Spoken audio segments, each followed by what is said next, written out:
one more example on round robin. So I have 5 process given arrival time and burst time. Time quantum is 2 millisecond. Just for understanding, I have taken this as ready queue, and we'll draw the Gantt chart and see how the process are executed. So we will start here. So at 0, P1 is already scheduled. So for how many millisecond it will execute? For 2 milliseconds. So I will allow it to execute for 2 milliseconds. So the remaining burst time of P1 would be 1. So in the ready queue also, as it is told, at 0 arrival time P1 has been scheduled. Okay. Now at 2, which all processes are available, check. So you can see here at 2, P2 and P3 are available. I will write. Okay, P2 and P3 are available, waiting for its chance to be executed. So once this is done, again P1 will come back and sit in the ready queue waiting for its chance. Okay, so we will just write here and see how the execution goes on. Okay, now P2. So for how much millisecond it should be executed? For 2 milliseconds. So it is 4 and the remaining would be here 3. And the next one is P3 for 2 millisecond, it is 6, and this has completed its job because you can see burst time is 2. So after this you can see P1 has been scheduled. Now after P1, which process should come? Check it out. So I have 3 as an arrival time, I have 4 as arrival time. So at 4, okay, see which all process are available, P4 and P5. So after P1, P4 and P5 will be scheduled. Okay, so after P1, P4 and P5 will be scheduled. Again, what you have to do, you have to allow P2 should be scheduled again because it has its chance to be executed. Now let us see. We'll show it in the Gantt chart and see how it proceeds.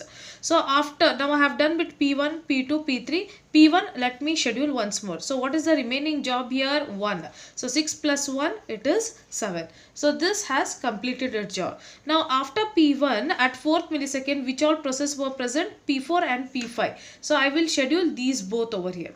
So plus 2 milliseconds.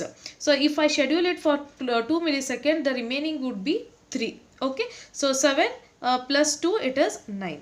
This also, next one P5 will be scheduled, remaining would be 3, and here P5 will be how much? 11 millisecond. Okay, so after this, so you can see here P1 has completed, so P2, P3 also is completed. So after P4 and P3, again P2 has come back to the ready queue waiting for its chance.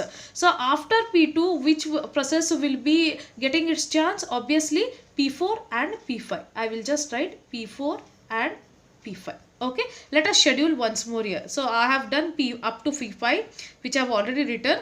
Now let me schedule P2. So how much P2 will be scheduled here? For 2 milliseconds. The remaining will be 1 here. So here 11 plus 2, it is 30. Okay, next one, again P4 and P5 should be scheduled. So here also, if I execute for 2 milliseconds, remaining will be 1. So P4, so 13 plus 2, it is 15. Okay, now again if I schedule P5 for 2 milliseconds, remaining will be 1. So P5.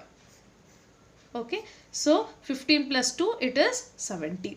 Okay, now next, which is the next process will be after P4 and P5? Obviously again P2 will go and wait, and it will be waiting for its chance for the execution. So obviously P2 will be scheduled, and then P4 and then P5 will be scheduled. Okay, let us write it down. So after after P5, sorry, P2 will be scheduled. So what is the burst time remaining here? 1. So I will write here 17 plus 1, it is 18. Then P4. Okay, so how much is the burst time remaining? 1. So it is 19 here. And P5, how much the burst time is remaining here? 1. So 19 plus 1, it is 20. So you can see here I have scheduled all the process, and all the process have completed its task. Okay, this is how the Gantt chart has to be drawn for the round robin. Later on you can calculate the average turnaround time and average waiting time.